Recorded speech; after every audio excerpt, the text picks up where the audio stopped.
Monsieur le Khair, Azoul, bonsoir. Comme prévu, nous vous retrouvons pour un nouveau Eptical Live, notre rendez-vous régulier sur Facebook pour répondre en direct à l'aide Moubachel à vos questions sur l'actualité de l'Algérie et surtout sur l'avenir de notre pays. Nous n'avons pas, il y a 2 semaines, à notre dernier rendez-vous, répondre à toutes vos questions. Vous avez été nombreux à nous les envoyer sur Facebook et par mail. Donc ce soir, nous allons continuer d'y répondre. Nous avons regroupé vos questions en 3 rubriques. La première, c'est l'actualité économique et sociale. La deuxième, c'est la politique et la diplomatie. Et la troisième, Eptical, notre programme et notre stratégie.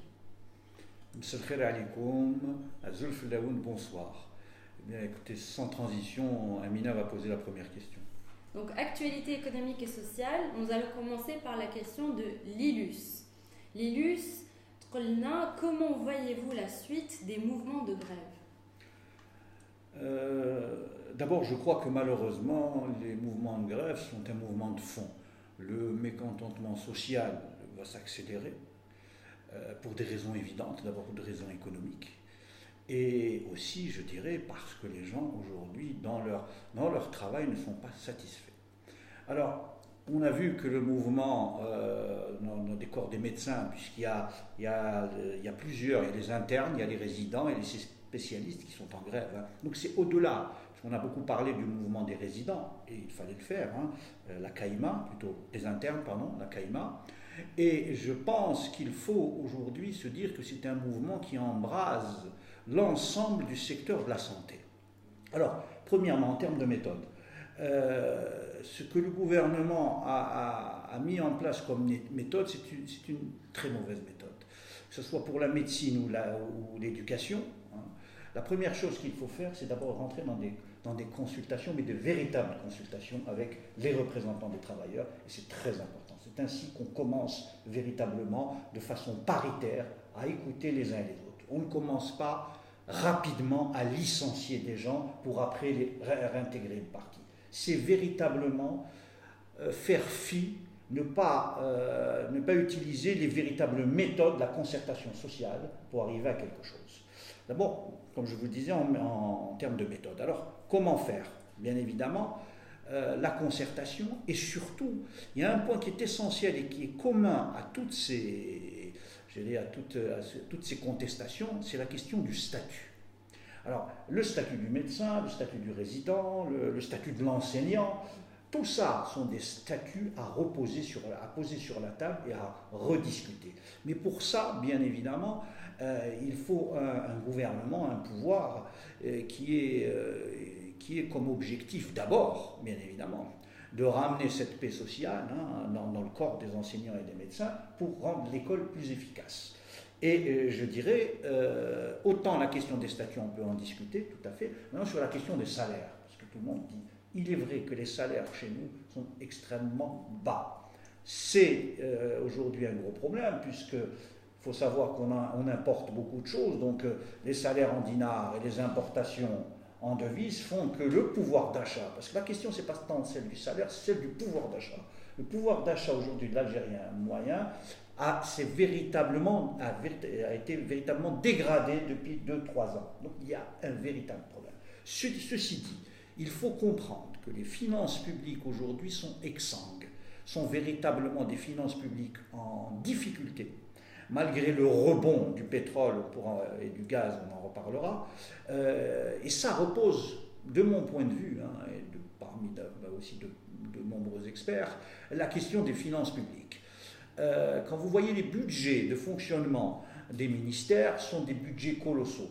La dernière fois, je disais ici, avec vous, je disais que si nous baissions de 10% les budgets de fonctionnement des ministères, et je ne parle pas des budgets, d'infrastructures, je parlais juste de fonctionnement, les dépenses de fonctionnement, si on réduisait ça de 10%, on pourrait combler une partie du déficit public, augmenter et remettre à niveau les salariés du public. Ça veut dire qu'il faut véritablement une autre philosophie de la gestion budgétaire. Il faut passer d'une gestion qui aujourd'hui se caractérise par une gestion des moyens, hein, et non pas des objectifs. Et je vais m'expliquer. C'est-à-dire, on dit, vous connaissez tous cette phrase qui date depuis au moins 62, Gaël, l'État a consenti un investissement de 100 millions. L'État, c'est nous, c'est pas eux. Donc c'est le contribuable, c'est l'argent du pétrole, c'est le nôtre. Deuxièmement, l'État ne consent pas, il ne donne pas comme ça. Ça veut dire qu'il faut que maintenant, chaque dinar qui soit investi par l'État dans le budget, hein, soit un dinar à qui on donne un objectif. Donc on passe d'une philosophie des moyens à une philosophie des résultats. Il faut que la dépense publique soit efficace. Et ça passe par plusieurs choses, hein, bien évidemment, hein, par les rationalisations budgétaires. Il y a différents instruments de la politique des finances publiques qui le permettent. Et pour revenir un peu, pour boucler la boucle avec cette question-là, je pense que malheureusement, les mouvements sociaux vont continuer à se développer. Et surtout, je ne vois pas comment l'État, à part d'une façon, comment le gouvernement, d'une façon autoritaire, va amener à ce que, les mouvements de grève s'arrêtent. Il y a un profond malaise social. Il faut revoir la gestion de la question sociale de fond en comble. Et de mon point de vue, il faut véritablement toute une nouvelle politique pour cela. Alors, on parle des grèves, on sait très bien que le CNAPEST va reprendre la grève le 9 avril, encore une fois, tout ça va retomber sur nos enfants. Nous sommes les spectateurs d'une situation extrêmement compliquée. C'est pour ça qu'il va falloir véritablement se mobiliser pour autre chose dans l'année qui arrive. Hein. On passe à la deuxième question. Tamoul pose la question, la baisse de prix du pétrole est structurelle, enfin c'est plus un commentaire, elle est structurelle en raison du pétrole de schiste exploité aux États-Unis.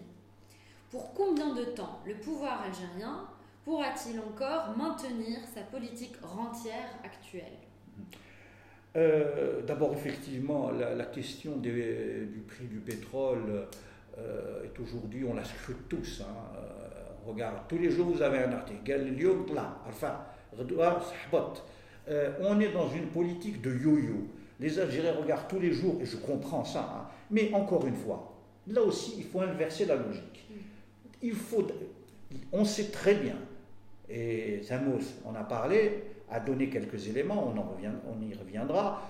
On sait très bien que les prix du pétrole sont fixés en dehors, je dirais, de notre capacité à les maîtriser. Même l'OPEP, qui bien évidemment a signé un accord l'année passée qui est toujours en marche, qui a permis de stabiliser les prix, même l'OPEP est aujourd'hui minoritaire dans les producteurs de pétrole. Nous ne sommes plus dans les années 74. L'OPEP arrive, c'est la première fois depuis 15 ans, arrive à un peu stabiliser le marché, mais elle n'est plus un leader du marché, un maître du marché qui permet véritablement de faire ce qu'elle veut. Sachant que même dans l'OPEP, si on prend les deux producteurs ou les deux leaders que sont l'Arabie Saoudite et l'Iran, ont des politiques bien évidemment bien différentes. Cet accord tient, il faut aussi rendre hommage à l'ancien ministre de l'énergie algérien qui a contribué à cela, parce que quand des choses ont été bien faites, il faut le dire, il ne faut pas avoir honte de le dire, parce que malheureusement les choses qui ont été bien faites sont minoritaires par rapport aux choses qui ont été mal faites. Alors, sur la question du pétrole et surtout du gaz, parce que l'Algérie est un pays gazeux, il y a deux choses. Il y a la difficulté de tenir ce prix du pétrole, bien évidemment, et il y a la question, aujourd'hui, de notre consommation. En termes de gaz, l'Algérie aujourd'hui, le marché intérieur aujourd'hui, a une croissance en termes de consommation de plus de 36% par an. Le marché du gaz, hein, ça augmente de 36%. Ça veut dire qu'à l'horizon 2025, l'Algérie, compte tenu d'un autre élément dont on parle peu, c'est qu'il y a une baisse historique de la production de gaz et de pétrole algérien. C'est-à-dire qu'il y a un double effet, baisse de la production et baisse des prix, en ce moment stabilisés. Donc on a deux faits sur lesquels nous ne pouvons pas agir. Ça veut dire que d'ici 2025, nous serons, pour les années qui suivent, 2030, Nous pourrons même être importateurs de pétrole et de gaz. Qu'est-ce que nous aurons fait de cet argent? Nous ne l'aurons pas investi dans des usines, dans des services, faire un pays prospère. Il aura été soit consommé, soit dilapidé. Et ça, je dirais, ça c'est un grand problème. Bien sûr, on parle du gaz de schiste, mais là aussi c'est une question. Je pense qu'il faut sortir de la logique rentière dont parle Samuels.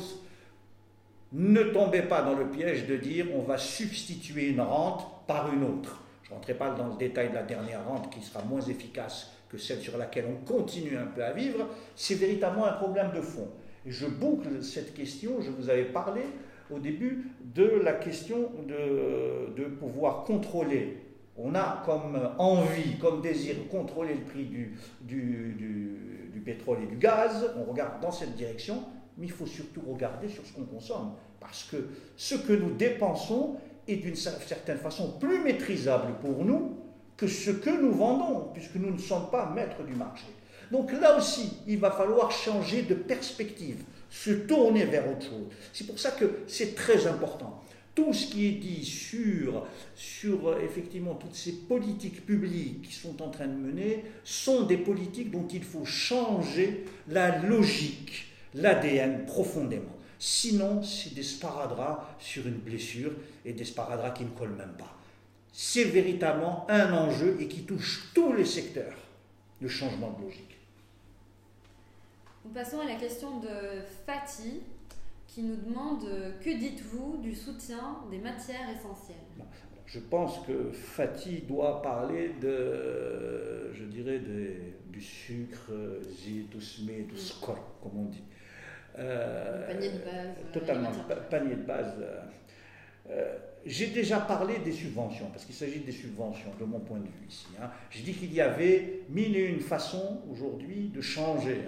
Transfert monétaire, ou je dirais, j'ai même parlé d'une carte à puce à la dernière émission pour retirer de l'essence à un prix particulier. Il y a des solutions. Sur le fond, maintenant revenons au fond. Pour ma part, aujourd'hui, dans la situation économique qu'est l'Algérie, je plaide pour la poursuite modérée et ciblée de subventions. Et, je l'espère, lorsque nous pourrons mettre un peu sur les rails une véritable économie, un repli ordonné de faire que cette subvention, de plus en plus, devienne petite et soit ciblée. Je vous ai dit, il y a 2 semaines, qu'en matière d'essence à la pompe, les 20% les plus riches en Algérie consomment 6 fois plus d'essence que les 20 moins riches. Ça veut dire que le prix de l'essence subventionné va aux plus riches. Moi aussi, les 20% les madonges. Une inefficacité de cette Mais c'est pire que ça. C'est un transfert pour les riches. C'est au-delà de l'inefficacité, c'est de l'argent pour subventionner les gros 4x4. Donc les 3 litres, les Doro, les Torsobéon. C'est un problème. Parce que là, on nous fait passer ça pour une politique pour les pauvres, et en fait, c'est une politique qui, bien évidemment, profite aux riches. Donc, gardons les subventions, une partie, baissons-les, changeons la méthode. Fatih nous pose une autre question. Le dinar algérien sera-t-il évalué ou réévalué? La question du dinar algérien. Alors j'entends ici ou là, il faut un dinar fort, il faut un dinar... Encore une fois, ce sont des termes et des concepts dans des économies normales. Le dinar est, comme vous le savez ou peut-être vous ne le savez pas, n'est pas coté de façon libre. Il n'y a pas un marché libre du dinar, vous échangez. Les gens qui doivent partir savent ça. Ceux qui bougent savent ça. Le dinar est coté administrativement. Ça veut dire que c'est un instrument auquel on décide de le faire dériver ou de l'augmenter. La valeur d'une monnaie, principalement, représente la valeur d'une économie. Je pense, et je reste convaincu aujourd'hui, que l'économie algérienne est à venir. Aujourd'hui, il n'y a pas d'économie. Il y a un système extractif. Il y a ici ou là des entreprises. non pas liées au système extractif, mais les autres, hein, qui sont là. Il n'y a pas une véritable économie. Il y a de la consommation, la production n'est pas là, ou elle est la partie la plus réduite. Par contre, nous sommes une économie d'importation. Donc, tant que l'économie est ce qu'elle est, le dinar ne sera pas réévalué de façon. J'ai bien peur, ça il faut le dire aux gens, parce que je crois au langage de la raison, je crois au langage de la vérité. Il faut dire aux gens, c'est comme ça qu'on établit de la confiance avec le citoyen. Il faut qu'ils comprennent qu'aujourd'hui, malheureusement, j'ai bien peur que le dinar continue à dériver. Nous ne sommes pas encore arrivés à sa valeur plancher. Et c'est un problème. C'est un problème. On a évoqué la question sociale, on a évoqué différents. C'est véritablement. Mais la question d'une réévaluation forte du dinar n'est vraiment pas aujourd'hui à attendre, hein, dans les mois et même dans l'année ou dans les années qui arrivent. Tom 4 nous pose la question: faudra-t-il éradiquer le marché parallèle? Alors, la question du marché parallèle. J'avais il y a 3 ans maintenant, ou même 4 ans, le temps passe, j'avais fait une note où j'expliquais que le marché parallèle, un des enjeux, c'est de ramener une grande partie du marché parallèle dans l'économie formelle. C'est ce que j'ai appelé la migration. Cette migration, c'est bien de dire ça, mais comment faut-il la faire? Il y a un instrument que j'ai proposé à l'époque, qui est de dire, nous allons, pour les activités informelles, pas toutes, hein, pas celles délictueuses, hein, on parle véritablement les activités informelles, je dirais paralégales, il faut les enregistrer, leur dire pendant 3 ans vous ne payez pas d'impôts, et petit à petit mettre un taux d'imposition graduel en fonction des années. C'est-à-dire, l'idée, parce que souvent nos politiques, comment fonctionnent-ils? C'est tout ouvert, tout fermé. Ce qu'on dit en physique un mouvement brownien. Ce n'est pas de la gestion, c'est l'inverse de la gestion. Chaque chose prend du temps pour revenir. Le marché parallèle, l'État l'a favorisé à partir de 90. Il est devenu une soupape de sécurité socialement parlant. C'est vrai, ça a permis une certaine stabilité. Mais encore une fois, c'est compliqué aujourd'hui de continuer avec un marché parallèle de cette ampleur, puisque aujourd'hui, on sait que la valeur ajoutée créée, donc les richesses créées, sont plus importantes dans le marché parallèle que dans l'économie dite officielle.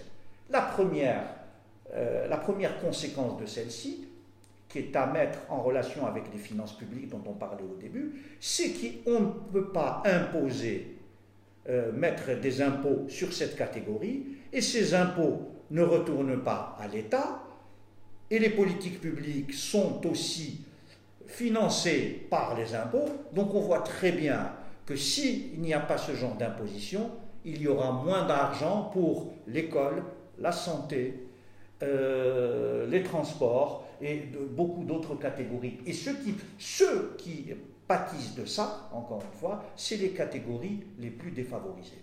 Donc encore une fois, c'est remettre de la cohérence. C'est pour ça qu'il y a 2 notions dans un programme économique et même dans un programme de gouvernement qui sont la cohérence des mesures, bien évidemment, et je dirais leur efficience.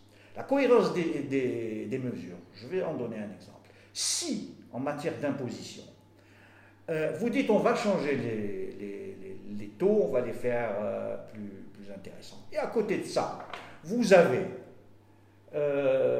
des inspecteurs des impôts, un corps des impôts, on ne va pas nommer aussi, un corps des impôts qui est très mal payé et qui se paye, comme on dit, sur la bête, ça veut dire vous avez déjà là un problème. Ça veut dire que si vous voulez faire une véritable réforme, c'est ce que j'avais marqué il y a 4 ans fiscale, il ne suffit pas d'une amnistie fiscale. Il faut remettre un outil fiscal performant. C'est le corps des impôts, mais c'est également l'interconnexion de tous les centres des impôts, ce qui n'est pas le cas Alors on vous dit oui, les impôts c'est informatisé, mais il manque encore cette grande, je dirais, cette jonction entre toutes la DGI, donc la Direction Générale des Impôts, les impôts personnels sur le revenu et autres. Il y a véritablement une révolution fiscale à mener. Encore une fois, il s'agit du changement de logique et de mettre en place des mesures efficientes. Fatih nous pose une autre question. Que dites-vous au troc pour certaines matières? Le troc pour certaines matières. Je ne sais pas ce que Fatih demande, mais vous savez, encore une fois, je me place aussi du côté de... Il faut que nous ayons un État fort. Quand je dis un État fort, pas un État fort de sa matraque, un État fort, je dirais, qui a les moyens de mener des politiques et qui les mène pour l'intérêt général. Le problème, un des problèmes du troc, c'est qu'il n'y a pas d'impôt. Ça veut dire que quand il n'y a pas d'impôt, il n'y a plus d'argent qui remonte. Quand on achète ce smartphone ou ce stylo-là, il y a de la TVA dessus. Ça veut dire qu'il y a une part qui retourne à l'État, qui normalement, si nous étions dans un État qui fonctionne bien, ça permettrait de soutenir de façon efficace les politiques publiques. Donc le troc peut être, effectivement, j'ai rien contre le troc à un certain niveau, mais dès lors où on rentre dans des échanges importants, eh bien, il y a beaucoup de gens qui vont encore, des grandes sommes qui vont échapper à la fiscalité. Or, la fiscalité est un des instruments principaux de toute politique économique et sociale d'un pays. Nous passons à la question d'Elena. Que pensez-vous du système bancaire? Ah, vaste problème et vaste question. J'ai eu une expérience moi-même, puisque j'ai fondé en Algérie la première banque d'affaires, que j'ai présidée en 2000. J'avais comme actionnaire la Banque mondiale et un fonds américain. Alors la Banque mondiale, ce sont des gens très, très carrés, c'est vraiment l'intérêt général, il faut bien le savoir. De cette expérience, et au-delà de ce que j'ai pu apprendre sur les bancs de l'université, ce n'est même plus en Algérie la question des banques, c'est la question du système financier. Aujourd'hui, le système financier est un système financier inefficace et encore archaïque. Quand j'ai dit ça. La banque, qu'est-ce que la banque? La banque devrait être un élément du système. Parce que la banque, lorsque vous allez à une banque, vous êtes une entreprise. Vous avez besoin d'un crédit pour votre entreprise. Vous souscrivez une dette. Ça veut dire, en tout cas des dettes auprès d'une banque. Donc dans votre bilan, et dans votre bilan, ça apparaît. Donc vous êtes redevable. Ça, c'est la banque. Mais à côté de la banque, il faut mettre en place ce qu'on appelle des organismes tels que les fonds d'investissement, le leasing qui existe en Algérie, les fonds d'investissement et même la bourse. Là, ça vous permet de récolter des capitaux pour votre entreprise qui ne deviennent pas des dettes. Vous voyez la différence? Vous ne vous endentez pas. Une entreprise qui continue qu'à s'endetter ne fonctionne pas. Dès ça, c'est pour le principe général.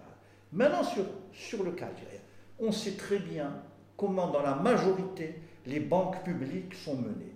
Les banques publiques, c'est 80% des dépôts, ou même plus, et 80% des crédits. Donc, c'est l'essentiel de l'économie. La banque, c'est le cœur du système. Pourquoi c'est le cœur du système économique? Parce que la banque permet d'irriguer le corps économique en envoyant du liquide. Du liquide, donc de permettre l'activité économique. Si votre banque est une banque qui prête à flan ou foulan, parce que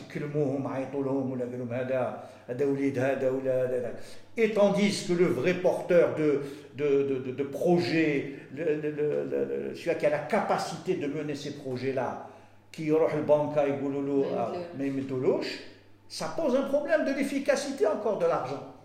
Nous détruisons. Ça, c'est une première raison. La deuxième raison, c'est que bien évidemment, les sociétés publiques, certaines, ont véritablement grévé les comptes de banque. Si je prends, pendant très longtemps, la SNVI était déficitaire. Eh bien, ça posait un problème à tous les PDG de la BNA qui voyaient leur bilan véritablement détérioré. Bien sûr, l'État revenait mettre de l'argent, mais ça empêche de véritablement mettre en place, je dirais, des banques performantes pour le système bancaire. Donc, une des idées, c'est de sortir les dettes, les créances, comme on appelle les créances douteuses, ces dettes-là des sociétés publiques, de les mettre dans une structure wahda à l'extérieur, et l'État peut gérer ça directement, permettre aux banques publiques de revenir à une gestion plus saine et compétitive. Ça demande également un changement drastique du management. Deux choses, ramener de l'intelligence et de l'expérience internationale quant à la gestion de ces banques et la mise à niveau, je dirais, des cadres des banques. Voilà comment on pourra changer la logique. On revient toujours à la question de la logique du système et véritablement upgrader, remettre à niveau ces banques-là dans un environnement plus compétitif. Ne plus faire de la banque le seul lieu où un entrepreneur peut trouver de l'argent. Il y a d'autres. Je sais que la bourse est un gros mot quasiment chez nous, mais ce n'est pas vrai. Ce n'est pas vrai. La bourse est efficace, mais vous me répondrez, et avant que vous me posiez la question, la bourse demande de la confiance sur l'entreprise, de la confiance sur la politique publique, et bien évidemment de la confiance sur l'avenir. Ces trois conditions qui ne sont pas malheureusement aujourd'hui requises. Donc on revient toujours à la question de l'avenir et du politique. On reste dans la rubrique économie et société. Et la question est, mettez-vous un stop aux délapidations de nos richesses minières? C'est une question qui s'adresse à Iptikhal en particulier. D'accord. Dans notre politique, il est bien clair que nous sommes, dans la politique d'Iptikhal, il est bien clair que nous sommes pour l'arrêt du pillage de nos ressources et matières premières. Nous attendons la nouvelle loi sur les hydrocarbures pour véritablement dire ce que nous en pensons. Nous pensons, sur cette question-là, en tout cas plus large de nos ressources minières, qu'il faut véritablement changer là aussi de politique et de logique. C'est extrêmement important. Nous ne pouvons pas rester, je dirais, les bras ballants par rapport au bradage de nos ressources. Question suivante. Quel système économique convient le mieux en Algérie? Très intéressante votre question parce que tout de suite, la réponse évidente, c'est dire le système libéral, le système socialiste. Eh bien, je ne fais pas de réponse évidente. Et je vais vous dire pourquoi je ne fais pas de réponse évidente. Parce que le système qui m'intéresse, c'est le système qui marche, le système qui est efficace. Que ce soit bien clair. Ça veut dire, oui, je suis pour la liberté d'entreprendre, sans entrave. Mais je suis également pour un État stratège, un État qui édicte des normes strictes en matière d'économie, un État qui soit le garant de l'intérêt général. Ça veut dire que je suis pour une politique sociale, nous sommes pour une politique sociale soutenue vers les véritables catégories qui en ont besoin. Et bien évidemment, je suis également pour libérer toutes les initiatives en matière économique, mais bien évidemment, non pas dans le bazar qu'on connaît aujourd'hui, où les lois ne sont jamais appliquées, mais pour que cela ait du sens. Je vais vous donner un exemple, et je sais que cela va intéresser nos internautes. Aujourd'hui, il y a une question qui se passe dans tous les journaux, c'est celle du terrain des Sablettes de Madjer. Très intéressant. Je ne vais pas parler de Sierra Bahmadjer, la question n'est pas là. J'ai mon avis en tant qu'entraîneur, mais ce n'est pas la question. Sur cette question-là, pour moi, elle est d'une certaine façon emblématique d'une gestion opaque de la question économique. D'accord? On nous dit, Sierra Bahmadjer a eu 3000 mètres, ou je ne sais plus, aux Sablettes. Tout Algérois et tout Algérien connaît la situation stratégique des Sablettes. Alors on dit, mais ce terrain lui a été donné par l'État. Il l'a payé. Okay, mais je n'ai pas de souci avec ça. Le problème n'est pas là. Le problème, il est en amont. Lorsque vous avez un actif stratégique comme ça, un terrain comme ça, l'État, tout État, tout État qui veut du bien à sa population. Qu'est-ce qu'il fait lorsqu'effectivement il dit, moi, en tant qu'État, je n'ai pas comme mission de construire ça, un centre un hôtel ou un truc, ce n'est pas ma mission première. L'argent que j'ai, je vais le mettre dans les politiques sociales. Ça se défend, c'est l'intérêt général. Qu'est-ce que je fais? Ce terrain-là, je le mets aux enchères et je fais un cahier des charges qui dit, voilà ce que vous pourrez construire là. Voilà ce terrain, à quoi il doit être destiné. Et celui qui peut mettre le plus d'argent, ça veut dire celui qui peut mieux le rentabiliser, celui qui est sûr de mieux le rentabiliser, yallah, aidez. Parce que ce terrain-là, l'argent qui va être payé, avec lequel, je veux dire, la somme que l'État va recouvrir, va permettre de mener des politiques dont l'État a. Donc pour moi, c'est véritablement emblématique de l'absence de méthode, la dilapidation et bien évidemment l'opacité, sans compter bien évidemment le bénéamisme. Mais ça, il est généralisé. Donc, pour moi, en ce moment, c'est un exemple. Voilà ce qu'un État ne doit pas faire. Et ça, on le voit tout le temps. Tous les terrains qui ont été attribués, regardez les zones industrielles. Pendant très longtemps, on a attribué de nombreux terrains à des gens qui n'étaient pas industriels, qui les ont laissés ainsi, à des prix extraordinaires. Donc cet argent-là, qui aurait dû revenir à l'État et on aurait eu des industries dessus, des industries performantes, c'est de l'argent qui est allé dans la poche d'un particulier au détriment de la collectivité nationale et donc de l'intérêt général. C'est pour ça que je conteste l'idée qu'aujourd'hui notre État est le garant et le défenseur de l'intérêt général. La question de ML, que pensez-vous des terres agricoles qui vont être vendues pour devenir des zones industrielles? C'est un crime. C'est un crime. L'Algérie, qu'est-ce qu'aujourd'hui l'Algérie en termes de surface? L'Algérie, c'est une petite bande côtière fertile et, je dirais, l'immense majorité de l'Algérie aujourd'hui est un désert quasiment. Et le désert avance en plus. Les terres agricoles doivent être sanctuarisées. Elles doivent être d'un intérêt général.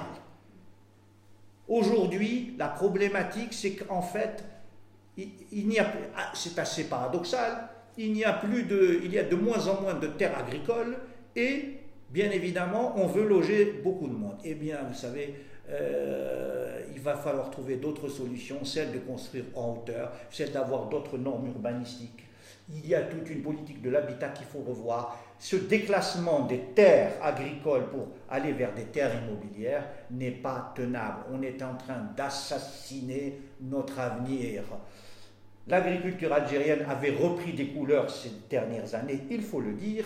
Eh bien là, on est en train de lui préparer, je dirais, un destin funeste. Et bien évidemment, cela va nous toucher à nous, parce que nous n'aurons plus les moyens d'importer cette nourriture-là que nous produisons aujourd'hui, les légumes, je dirais tout ce qui est primeur. Déjà que nous importons du blé, sommes par tête d'habitant un des plus grands importateurs de blé et aussi de lait en poudre. Si en plus les légumes et autres devraient être importés bientôt, ça fait un grand souci.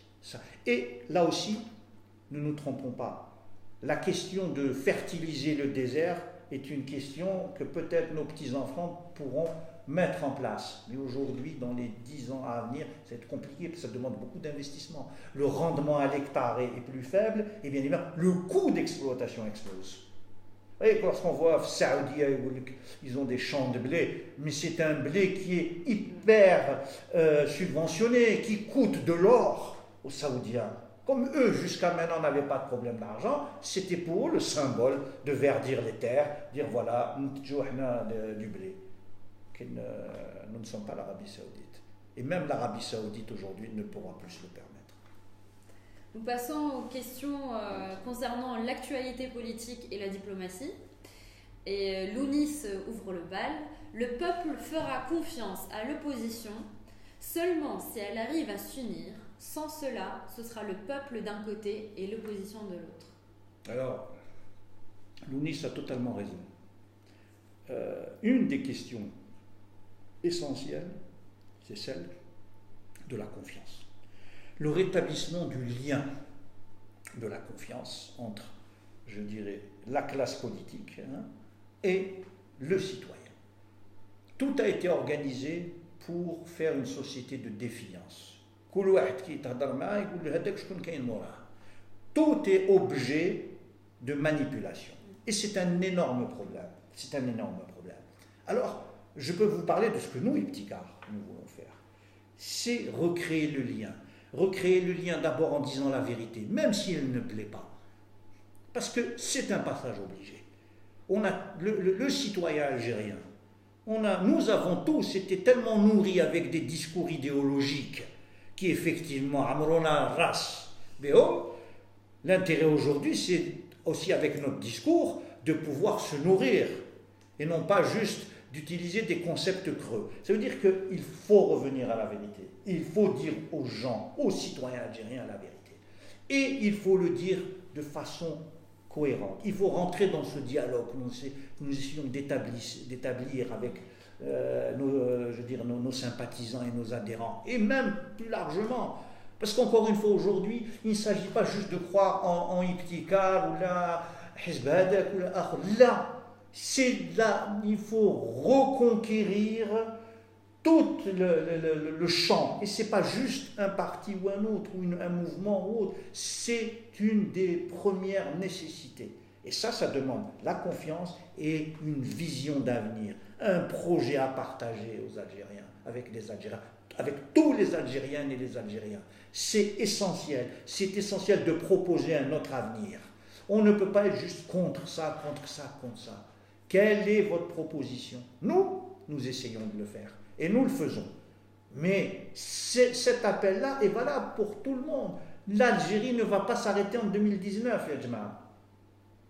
Qui parle de l'après 2019? Qui dit, voilà, nous, on voudra faire ça, ou on vous propose ça, là? Nous, on le fait, et on va le faire.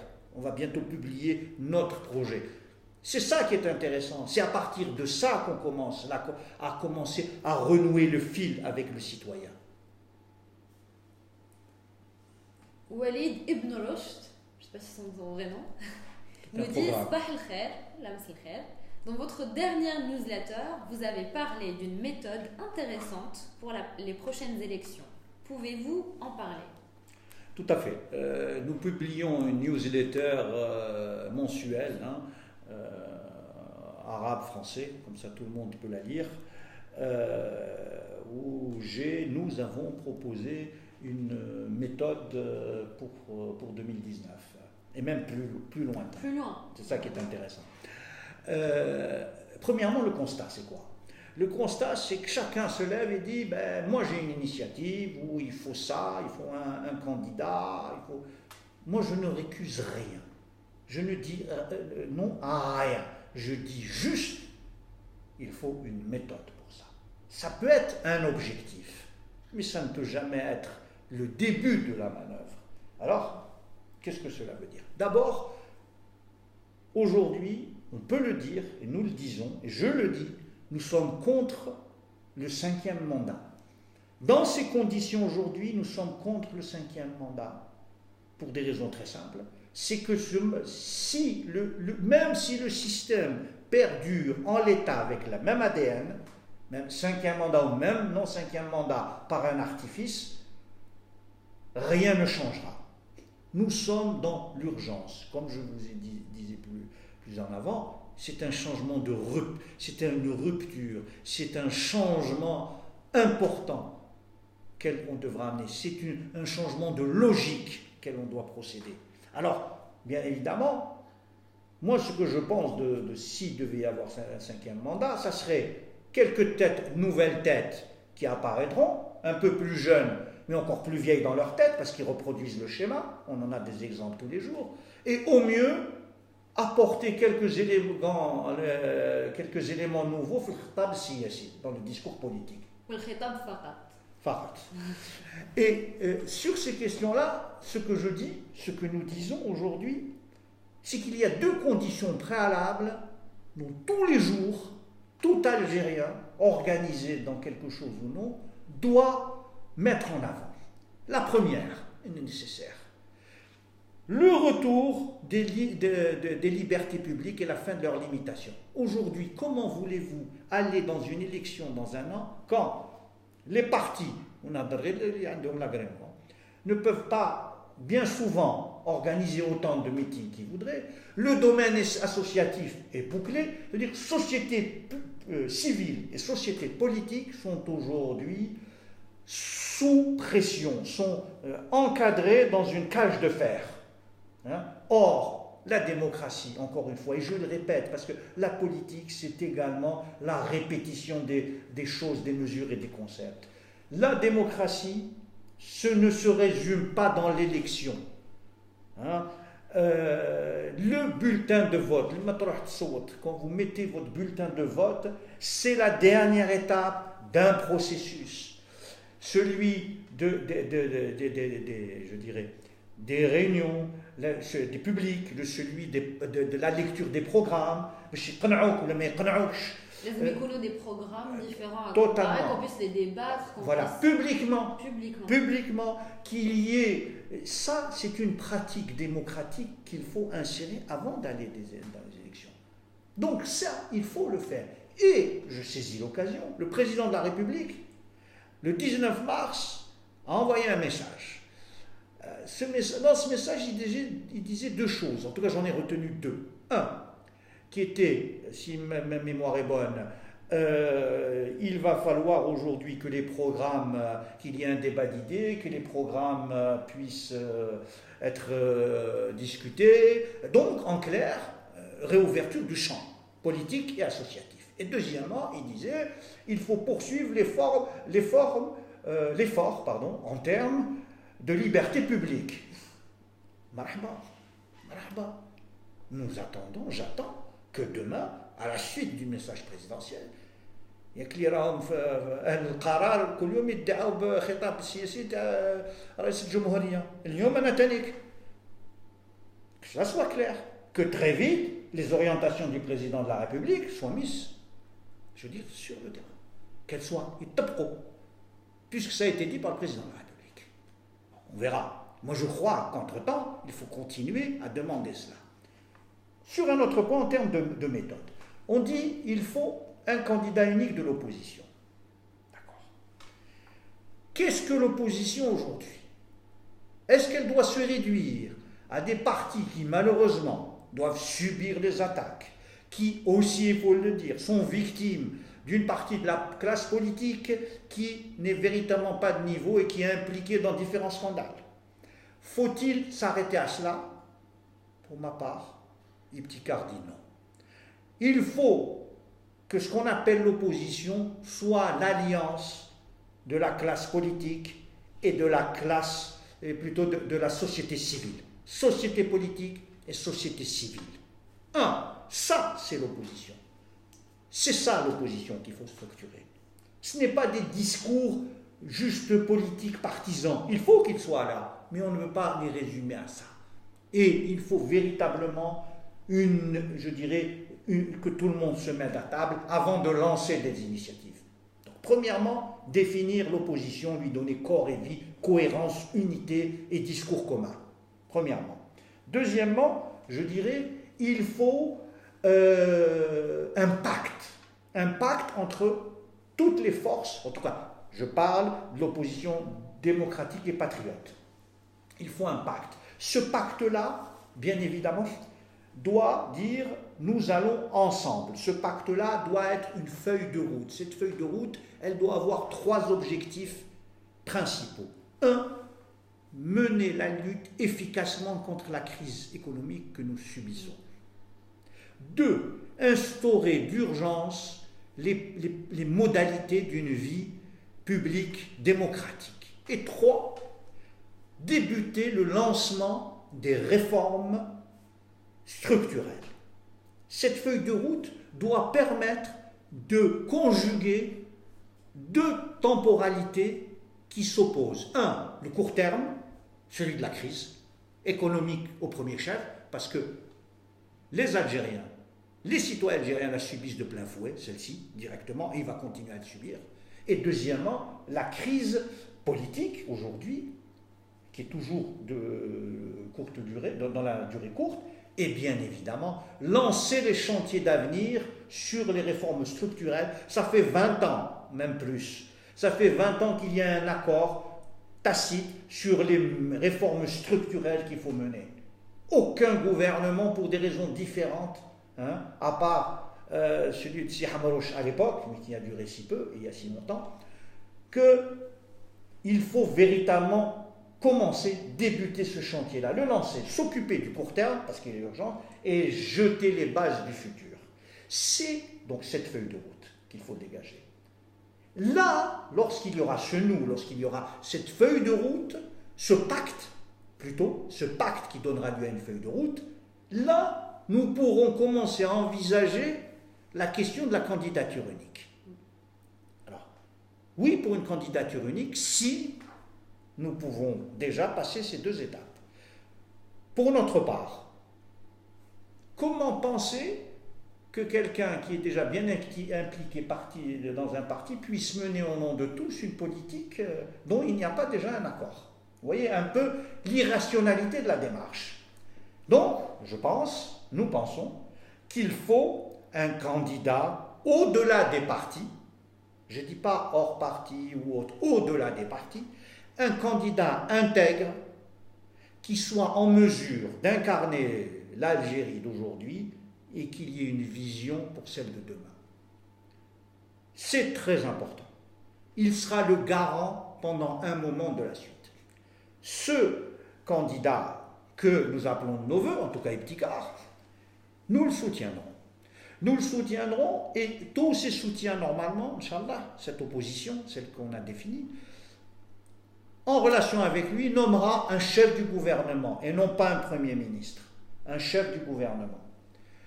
De titre, parce qu'il faut une réforme constitutionnelle, on en reparlera. Ce chef de gouvernement qui a été, bien évidemment, qui est celui qui va mettre en scène la feuille de route, qui va illustrer le pacte, lui, il a sa feuille de route, devra être constitué, d'un point de vue de profil, le profil qu'on peut en faire, d'une personnalité qui est reconnue, qui connaît son pays et qui a une expérience internationale et une vision de l'avenir, qui puisse conjuguer le présent, le futur, qui puisse conjuguer notre pays qui est aujourd'hui à la marge des nations et son ouverture, qui soit le garant de l'Algérie de demain. Ce gouvernement-là aura une mission claire, il devra rendre des comptes publiquement à l'opinion publique dans des durées bien précises, et le président, au bout si on s'est mis d'accord, pourra, au bout de 2 ans, dès 2022, dire je démissionne, je remets mon mandat en jeu,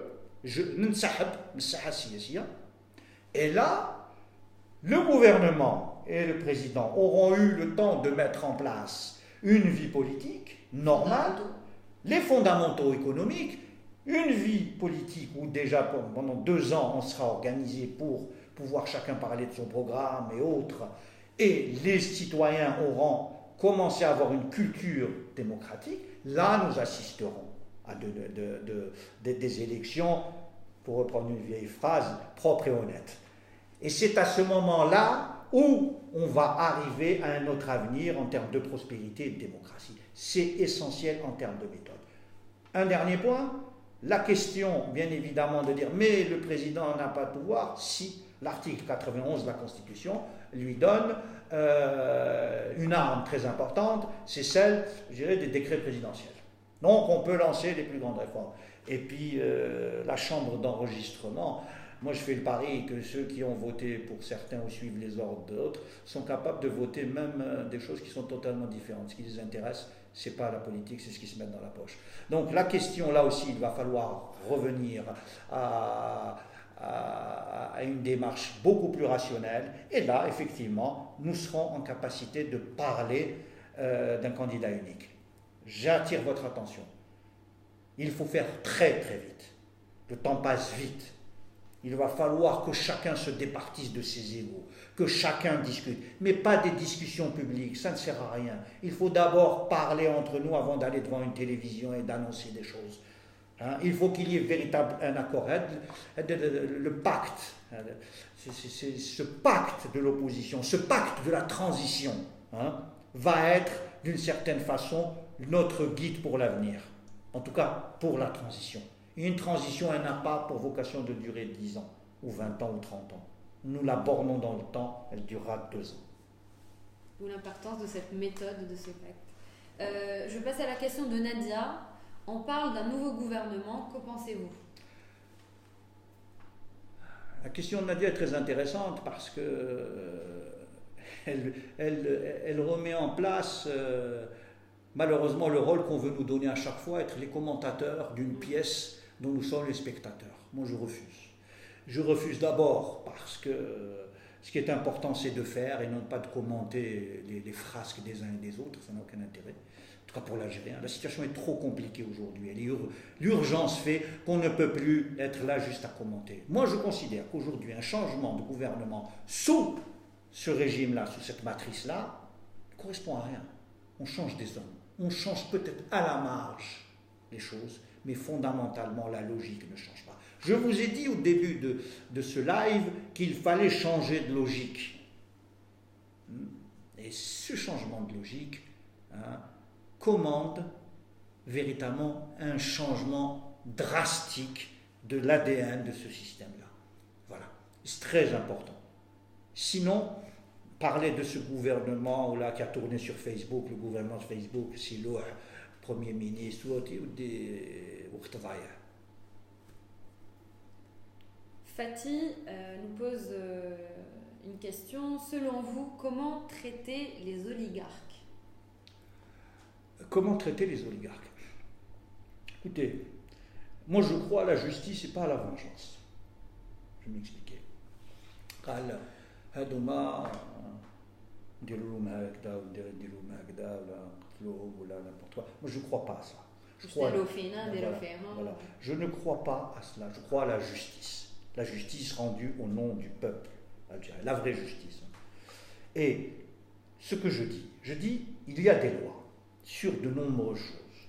Sur le blanchiment, sur des terrains mal acquis, sur le dépassement, sur des produits qui ne sont pas en ordre, sur ce qu'ils font, premièrement.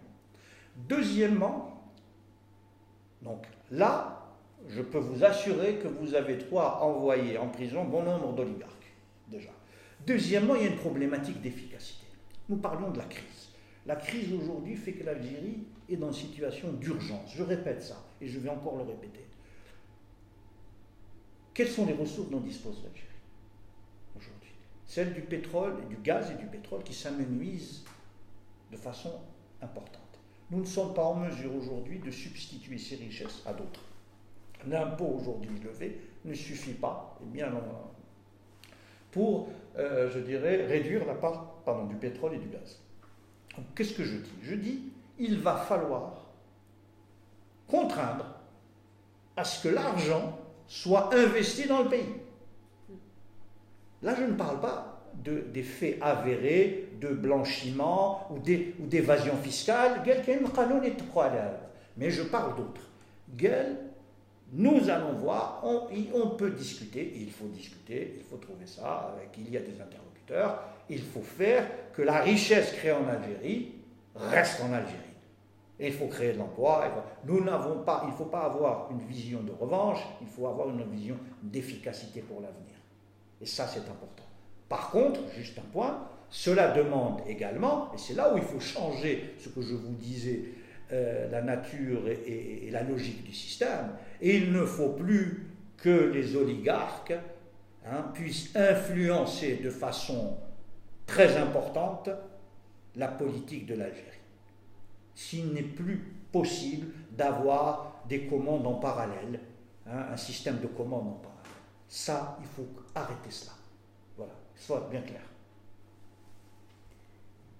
Hamid nous dit « Bonjour, Monsieur Osder. Vous amenez un vent de fraîcheur au débat politique de notre pays. Tant mieux. Une modernité certaine et surtout une vision iconoclaste qui me séduit. Je souhaiterais que vous nous éclairiez sur l'état actuel de notre doctrine diplomatique et que vous que pensez-vous changer au vu de l'évolution mortifère de notre région, Afrique du Nord, avec toute la transversalité que cela sous-entend?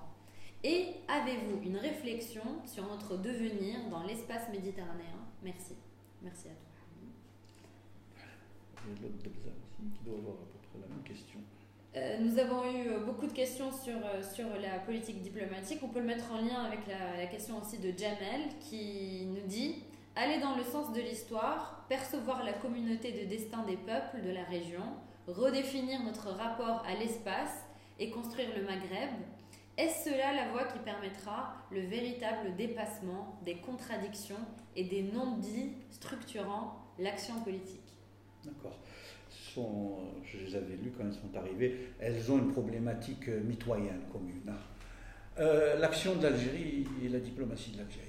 En règle générale, on dit en relations internationales que la politique extérieure est le reflet de la politique intérieure. Il y a un continuum. Bon. Malheureusement, il n'y a plus de politique intérieure. Donc on est en déficit de politique extérieure. On s'est réfugié dans une doctrine qui est une doctrine dépassée parce que le monde a changé. Le monde n'est plus... il n'y a plus d'un côté le bloc soviétique, le bloc de l'Occident et le tiers-monde. Ça ne fonctionne plus comme ça. Le monde a changé. Le monde a bougé. C'est pour ça que bien souvent je dis, on est, pour une partie de nos pensées, on est coincé dans un monde révolu. Alors, moi je dis aujourd'hui qu'il faut avoir une politique beaucoup plus offensive, et je vais illustrer mes propos, qui est liée à notre identité. Très intéressant. Notre identité, j'ai eu à le dire, c'est une identité cumulative, c'est une addition. Nous sommes amazirs, nous sommes musulmans, nous sommes arabes, nous sommes africains, méditerranéens. C'est déjà le premier cercle. Et nous sommes maghrébins. Jamel Debza en a parlé. Je crois que ces espaces-là, il nous faut les réinvestir diplomatiquement. La question du Maghreb est une question essentielle. Parce que le monde aujourd'hui connaît une double évolution. Une mondialisation, tout le monde en parle, et une autre, à propos, qui est une régionalisation. Ça veut dire ce qu'on appelle les global players, les grands joueurs. Les grands joueurs. Ce sont des zones, c'est l'Union européenne, c'est la Chine, premier chef, mais la Chine est un continent. C'est l'Union européenne, c'est les États-Unis qui est aussi, on peut dire que c'est un continent. Donc c'est des vastes régions économiques qui ont un poids politique et économique important. Nous, en tant que Méditerranéens, plutôt en tant que Maghrébins, nous devons aller vers une construction maghrébine. Je sais que ce n'est pas aujourd'hui la génération des pouvoirs en Algérie, au Maroc ou en Tunisie qui l'amèneront. Tous les pouvoirs de ces trois pays-là ne sont intéressés que par la survie de leur système. Et il va falloir avoir une politique ambitieuse, parce que notre premier partenaire économique, et je dirais même d'une certaine façon du point de vue stratégique, militaro-stratégique, la première zone qui est en face de nous, c'est l'Europe. C'est notre premier partenaire économique pour les trois pays. Nous discutons avec l'Union européenne de façon divisée. Le Maroc, Tunis, nous n'avons pas aujourd'hui une politique, sur certains points en tout cas, une parole commune. Donc nous allons affaiblir. Nous voyons combien nous pèse l'accord d'union avec l'Union européenne qu'on a négocié de façon très compliquée. Et donc il faut réinvestir ça, il faut renouveler ça. Il faut retourner à la conquête de l'Afrique. L'Afrique subsaharienne avec qui on a eu des relations pendant les guerres d'indépendance très intenses. Ce capital-là, nous l'avons dilapidé. Il va falloir reconstruire ça. Nous avons des choses à proposer. Nous avons en matière de sécurité une expérience dont les pays africains sont demandeurs. Nous avons également certains produits que l'on peut exporter. Encore faiblement, mais c'est déjà première chose. Il faut augmenter le nombre d'étudiants d'Afrique subsaharienne, il faut continuer à les suivre, il faut véritablement une politique de proximité dans le domaine économique, politique et diplomatique. Quand aujourd'hui on voit le retour dans l'Union africaine du Maroc avec tambour et trompette, c'est de notre côté une certaine défaite. Quand aujourd'hui nos grands partenaires sur la question du Sahara occidental, il faudra en reparler un jour, sont l'Afrique du Sud et le Nigeria.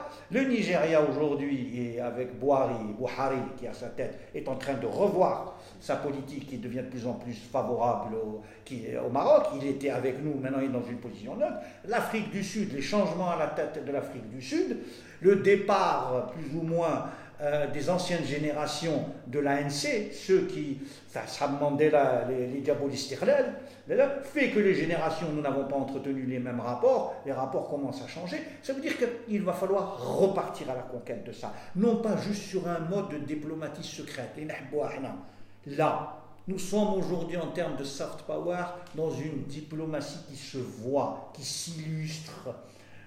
Et il faut de la diplomatie secrète, mais votre diplomatie ne peut pas être une diplomatie secrète. Quand je vous disais qu'il y a toujours un continuum, l'opacité avec laquelle on gère la politique intérieure, c'est la même avec laquelle on gère la politique extérieure. Il va falloir, dans ces modes-là, changer de logiciel là aussi, changer, et bien évidemment, aller à la conquête des choses. Nous avons une position très importante. Nous avons des principes qui sont ceux de la non-ingérence, qui sont ceux de la solidarité entre les peuples. Il faut leur redonner corps et vie. Il faut reprendre nos positions. Nous avions été partie prenante dans les négociations dans les années 70-80 au Yémen, dans la réconciliation palestinienne de l'OLP. Nous avons été sur la question libanaise. Oui, dans la Lyon. Nous ne sommes nulle part. Nous sommes devenus à fond. Donc, revoir la doctrine vers une ouverture méditerranéenne, parce que nous sommes un pays méditerranéen, nous faisons partie de l'Union méditerranéenne, nous faisons partie du point de vue également stratégique du groupe des 5+5. Agissons. Je vous donne un sujet qui peut paraître anecdotique, mais très important. La question de l'environnement dans la mer Méditerranée. Aujourd'hui, qui s'est saisi de ces questions? C'est notre voisin qui devient l'interlocuteur favori sur ces questions-là. La question de l'énergie alternative. Ayons une politique en interne, qui malheureusement n'est pas encore au rendez-vous, malgré quelques balbutiements. Et cette politique interne, on peut la décupler vers l'extérieur. Et c'est important, il faut être leader dans ces marchés-là. Il faut avoir un centre sur la recherche énergétique qui soit d'un rayonnement régional. Parce que c'est comme ça qu'on crée les élites de demain étrangères qui viennent ici, qui garderont une image de l'Algérie, qui reconfigurera notre image à l'international. C'est avoir une politique dans le multilatéral plus efficace.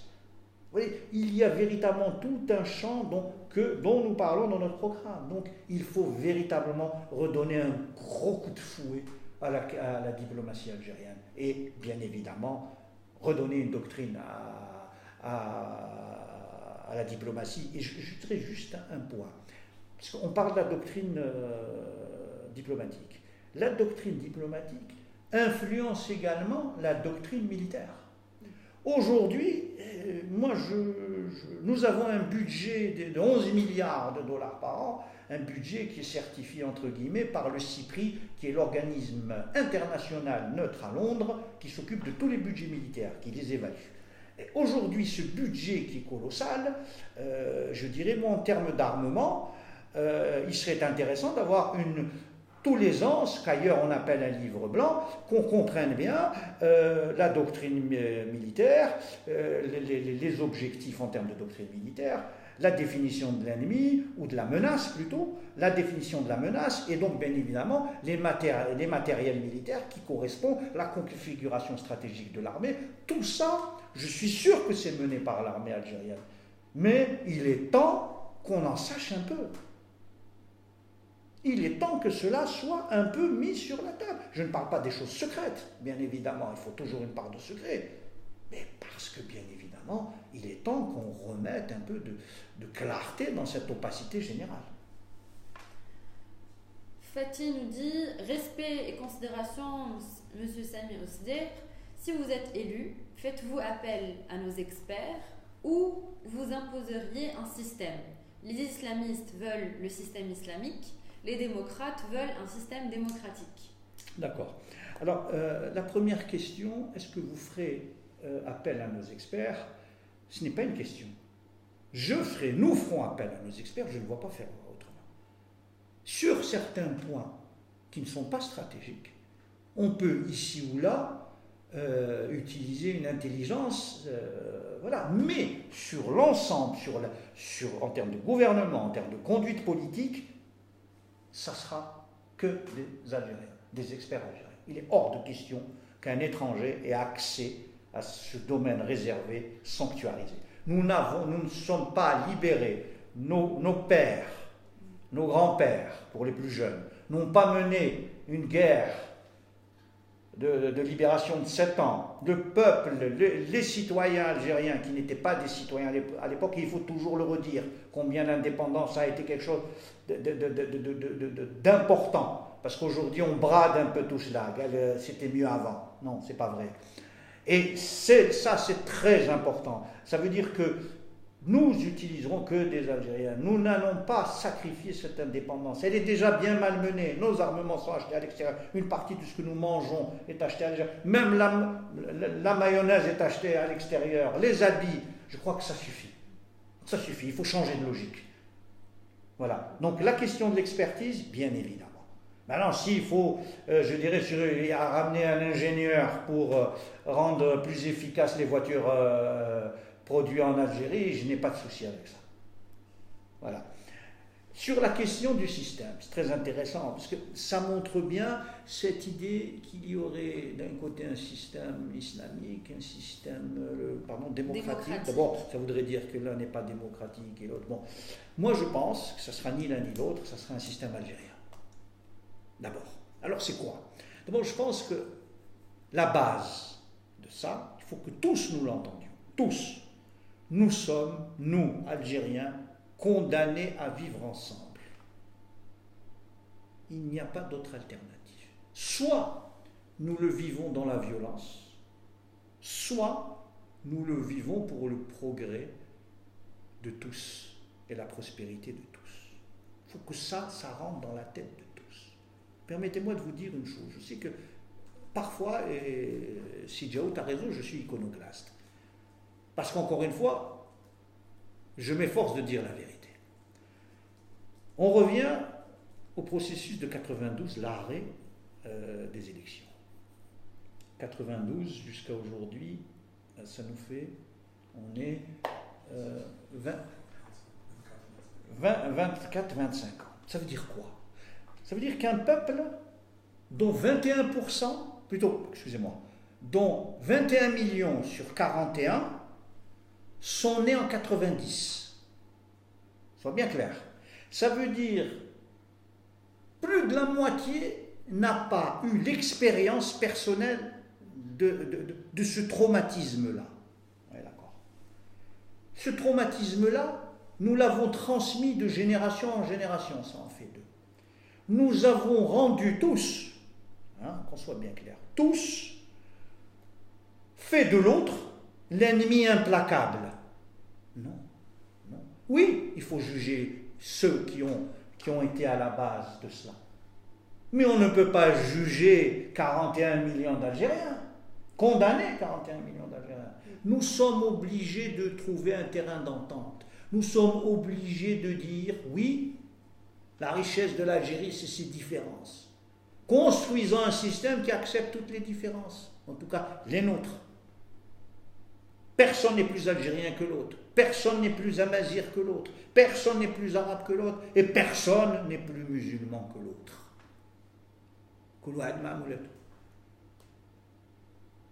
Malheureusement, la rente a participé à ça. Pourquoi? Parce que quand vous n'avez pas de problème existentiel, chacun peut continuer à travailler dans son coin. Là. Aujourd'hui, cette crise, la fin, du moins l'abaissement de la rente, va faire qu'on va être obligé de construire ensemble ce pays-là. Il y a de la place pour tous ces enfants dans cette république et cette démocratie que nous voulons mettre en place. Mais il n'y a pas de sous-algérien. Il n'y a pas personne à juger l'autre. Il y a les lois de la République pour juger l'autre, de part et d'autre. Qu'on soit bien clair, nous n'avons plus d'autre alternative. Soit nous vivons ensemble, soit notre pays est amené à se dissoudre. Que chacun prenne ses responsabilités historiques. Chacun doit faire avec l'autre, dans sa différence. Voilà. Et il suffit d'insulter son frère ou sa sœur. Ce n'est plus possible. Nous avons aujourd'hui un objectif. Et cet objectif, ce n'est pas juste de faire que ce système parte. Notre objectif, le vrai, c'est de construire un pays où chaque Algérien pourra vivre de façon prospère et démocratique. C'est ça l'avenir. C'est notre avenir, c'est l'avenir de nos enfants et de nos petits-enfants. Soit c'est ça, soit ce pays disparaît sous sa forme qu'on connaît aujourd'hui. L'enjeu est très simple, mais c'est un enjeu crucial pour l'avenir. Alors, système islamique, système démocratique, système... Je ne rentre pas dans ça. Je rentre dans un système qui permette à tous les Algériens, avec leurs différences, de vivre ensemble. C'est le vivre ensemble qu'il faut reconstruire. Pas de jugement sur l'un sur l'autre. Vous habillez comme vous voulez. Toujours dans le cadre de la loi admise par tous et respectée par tous. Voilà, c'est ça l'enjeu essentiel. Brahim nous relance. Que pensez-vous des révolutions arabes? Oui, les révolutions arabes. Il fait probablement référence. C'est Brahim Bayou qui nous suit et je le salue, qui est un membre d'Iptika. C'est la troisième fois que vous posez cette question, donc je vais y répondre. Les révolutions arabes. D'abord, moi, je récuse le terme de révolution. Pourquoi? Puisque les révolutions, cela veut dire un changement total. Si vous regardez les printemps arabes, normalement, ce qui succède au printemps, c'est l'été. Nous sommes passés du printemps à l'hiver. Ça veut dire que, qu'est-ce qu'on a vu? En Égypte, le retour des militaires. Au Yémen, on voit ce qu'il en est. À Bahreïn, on voit ce qu'il en est. En Syrie, on voit ce qu'il en est. Donc, ces questions-là, pour moi, c'est le seul contre-exemple, fragile, c'est véritablement ce bouquet de jasmin qu'est la Tunisie. La révolution du jasmin en Tunisie nous laisse entrevoir autre chose. Celui, effectivement, d'une société politique et civile qui, malgré des déchirements, malgré des problèmes qui sont là, parce qu'une révolution ne se fait pas en 1 an ou 2 ans, qu'on soit bien clair, ont arrivé plus ou moins à mettre un système qui, plus ou moins du point de vue politique, fonctionne. Et c'est un exemple de ce point de vue-là en tout cas. Voilà. Donc sur la question des révolutions arabes, je dis que malheureusement, elles vont accoucher d'un scénario qui est malheureusement pas celui auquel on s'attendait. Donc, une chose, l'Algérie a déjà connu 2 printemps, qui est un, Fefsouz, printemps berbère, et deuxièmement, le printemps de 88. Et je dirais que malheureusement, tout ça a débouché pour un hiver sans fin, et notre but, c'est de ramener le printemps, encore une fois. Houssine pose la question, doit-on aller vers la refondation de l'activité politique et aller vers un renouveau? Je pense qu'un des enjeux essentiels, effectivement, c'est la refondation de la vie politique. Je l'ai dit pendant tout le live. Notre vie politique a toujours été une vie atrophiée, c'était un semblant de vie. Il va falloir lui donner force et vigueur, la rendre véritablement efficace. Et je veux dire, il faut que cette vie politique devienne, si vous voulez, soit à la mesure de ce que nous sommes, un grand pays, un grand peuple, malgré que nous nous dénigrons bien souvent. Moi, j'apprécie beaucoup la critique, un peu moins le dénigrement. Nous sommes un pays qui a beaucoup de richesses. Mais la première de ces richesses, c'est celle de l'homme, c'est le capital humain, qu'il va falloir valoriser. Nous avons une multitude d'atouts qui, malheureusement, dès 1962, ont été mis au service du mal. C'est ça qui va forger. C'est encore une fois une question de logique du système. C'est la conduite du changement auquel nous nous attelons. Nous essayons de changer les choses. Alors, bien sûr, certains diront, mais ils sont une minorité, ils sont ça. Sachez que la majorité se forme de minorité. Si chacun s'engage, et quand je dis s'engage, ce n'est pas juste à Iptikar, engagez-vous dans la chose citoyenne et dans la chose publique, et bien évidemment dans la chose politique. C'est l'engagement de tous qui fera changer le rapport de force. Si chacun de nous reste spectateur, et dès qu'il y a une idée, eh bien malheureusement, je crois bien que même la chaise sur laquelle vous êtes assis va disparaître. L'enjeu est là. Il va falloir se réveiller d'urgence, trouver des processus vertueux, mobiliser les gens et passer à l'action. Action pacifique. J'insiste, notre pays a déjà payé un lourd tribut à cela. L'enjeu, encore une fois, est là. Mobilisons-nous. À Iptikar, ailleurs, dans les partis politiques classiques, nous avons pris le parti de faire de la politique différemment. Parce que le monde a changé, parce que l'Algérie a changé. Mais encore une fois, nous avons besoin de tous ceux qui يؤمنوا بالجزائر, qui يؤمنوا بالمستقبل, qui يؤمنوا بالديمقراطية ou qui يؤمنوا بالوطن. C'est l'assemblage de tout ça qui nous permettra d'avoir un autre avenir. Nous passons à une dernière rubrique qui concerne Iptikar, notre programme, notre stratégie. Kamel nous pose la question: c'est quoi la stratégie du mouvement Iptikar pour le déploiement sur le territoire algérien? Est-ce que le mouvement est destiné pour une certaine élite ou pour tout le monde? Et la deuxième question, ou plutôt une suggestion, c'est de mettre en œuvre des éléments de langage spéciaux pour les adhérents d'Iptikar pour harmoniser la communication du mouvement. Parfait. Merci pour la suggestion. Ouais, alors la suggestion, merci, lisez nos textes, écoutez-nous. Parlons ensemble et vous verrez qu'il y a déjà les éléments de langage. Une grande partie est disponible, hein, ils sont là. Alors maintenant, pour la question plus vaste, quelle est la stratégie du mouvement?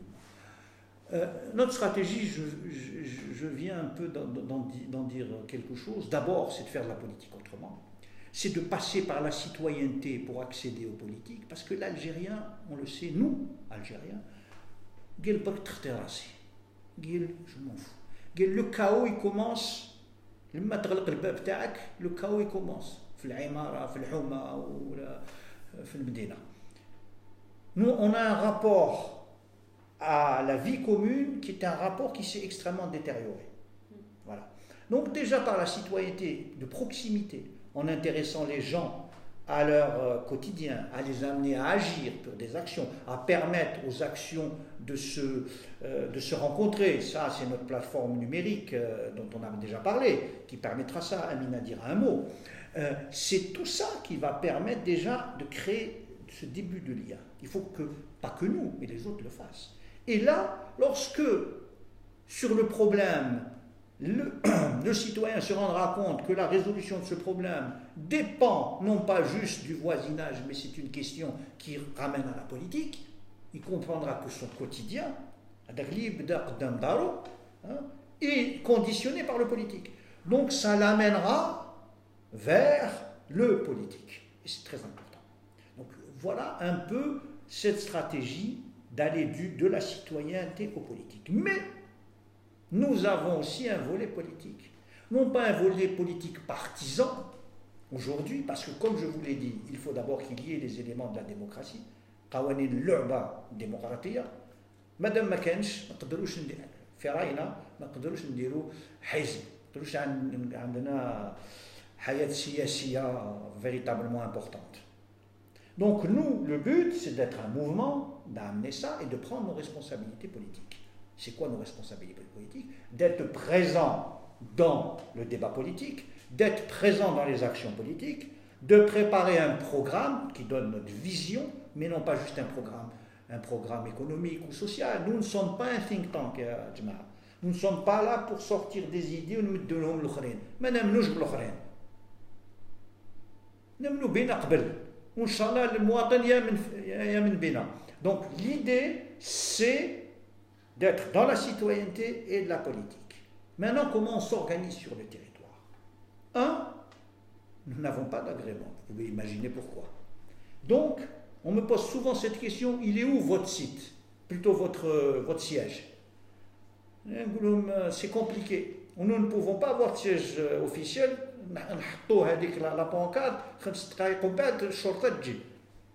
Donc la question, c'est pas d'avoir un siège, encore une fois. Il faut sortir, il faut faire de la politique autrement. C'est quoi? Nous, on s'organise. On est en train de monter. Il y a déjà plusieurs cellules dans différents pays, plutôt différentes villes et régions du pays. D'Oran à Annaba, en passant par de nombreuses autres villes. Nous discutons par des éléments, de communication moderne. Nous allons sur place et nous organisons ce que nous pouvons organiser parce qu'encore une fois, il n'y a pas de vie politique possible aujourd'hui en Algérie.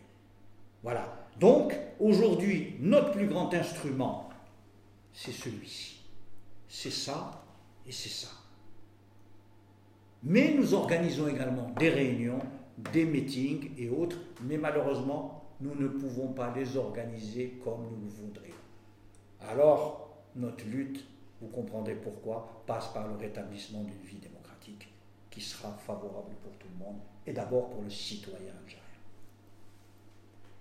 Mehdi Atiya nous dit qu'il n'a pas pu visionner notre dernière conférence dont la thématique était comment faire du numérique un outil au service de la citoyenneté et de la démocratie, donc ça rejoint ce qui était dit, et il nous dit votre stratégie numérique, c'est quoi exactement? Alors je vais te laisser dire un mot, Amina. Donc l'enjeu pour nous, c'est à la fois aller vers la politique via la citoyenneté, donc revenir aux fondamentaux, et comme vient de dire Samy, nous activons tous les leviers qui peuvent nous permettre non seulement de court-circuiter, surpasser les obstacles qui existent sur le terrain, qu'on ne puisse pas se réunir dans les publics, qu'on ne puisse pas véritablement exercer nos droits et nos libertés, de nous réunir, d'être actifs sur le terrain, de débattre, d'être actifs dans la politique. Pour cela, et non seulement, nous avons fait du numérique une composante essentielle de notre stratégie, non seulement de déploiement, mais aussi notre stratégie pour construire un véritable projet, une véritable vision. Je veux juste dire pourquoi le numérique. C'est pas seulement pour ces questions-là d'obstacles sur le terrain, mais aussi parce que tout simplement l'Algérie fait partie du monde et le monde est de plus en plus digitalisé. Aujourd'hui, en Algérie, on est 65% à avoir accès à Internet et chaque année, on est de plus en plus. Il y a un taux d'augmentation de connexion à Internet de 36%. Un jeune de moins de 35 ans, il passe 4 heures par jour sur Internet. C'est pour ça que c'est un levier intéressant pour reconnecter le citoyen à la politique et réactiver la citoyenneté, la dynamiser, la réanimer en Algérie.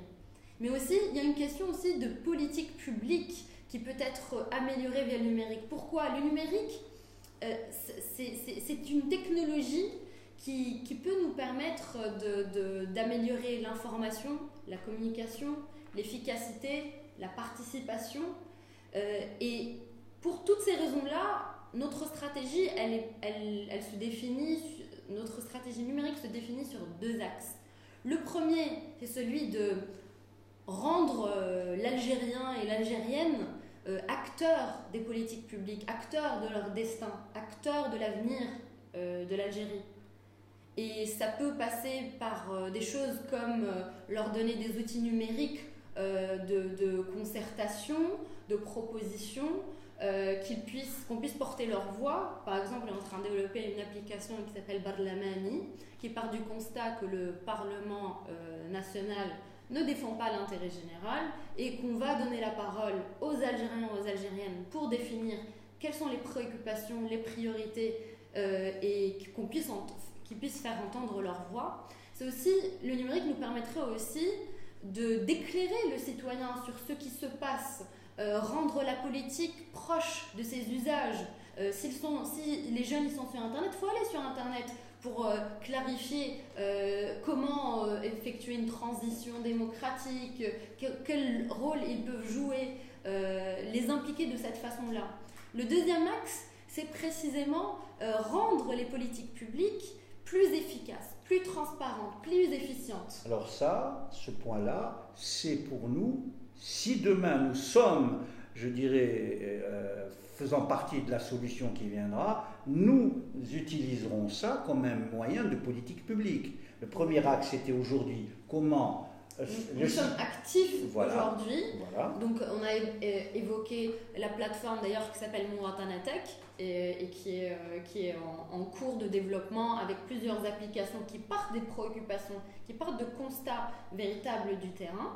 Donc, c'est quelque chose que nous sommes actifs aujourd'hui dans ce domaine. Donc, le numérique pour la citoyenneté et le projet, l'outil pour notre projet, celui d'une Algérie meilleure, démocratique, ouverte sur le monde, sociale, celui-là, le numérique aura un rôle très important pour améliorer l'efficacité, la transparence et l'efficience de ce projet-là.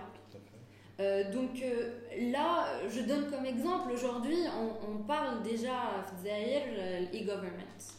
Il y a un site ADL, il y a un site, maintenant on peut télécharger format PDF, son extrait d'acte de naissance, et on se dit ça c'est l'e-government. Et même c'est depuis les années 80 les sites internet. C'est pas suffisant. Le e-government c'est quoi? C'est si on avait une visibilité sur comment sont attribués les logements sociaux, comment sont attribuées les subventions, c'est quoi les données publiques partagées, accessibles à tout le monde. Donc c'est de la transparence. C'est aussi inclure le citoyen et la citoyenne dans la prise de décision en amont, mais aussi en continu pour qu'elle soit au plus près des besoins de la population. C'est ça la définition d'un e-government, c'est ça comment le numérique peut améliorer l'efficacité de la politique publique. Ce n'est pas seulement un site internet avec une connexion douteuse, avec des informations opaques, voire retenues. Donc ça, c'est deux axes. Donc d'un côté, les citoyens, leur donner les ressources pour qu'ils puissent être actifs dans la politique publique, et de l'autre côté, l'amélioration et de l'efficacité, de la transparence et l'efficience de la politique publique. Et tout ça, pour vous dire, le numérique est un outil pour notre projet, un outil supplémentaire, mais très important. Merci Amina. Comme ça, mais je pense qu'il y a des choses qu'il faut dire. Gardons à l'esprit quelque chose qui me paraît important, je pense. Il faut changer la logique de ce système-là. Et pour changer la logique de ce système-là, il faudra changer de système. Nous ne serons jamais assez nombreux pour amener cela. Et pour cela, il faut de la méthode. Il faut de la méthode. Méfiez-vous des discours. Il faut qu'on vous parle de méthode, d'objectifs clairs et comment y arriver. Les mots d'ordre et les slogans, l'important c'est l'action. Barakallah fikum et Inch'Allah dans 2 semaines. Par la khair. Islam.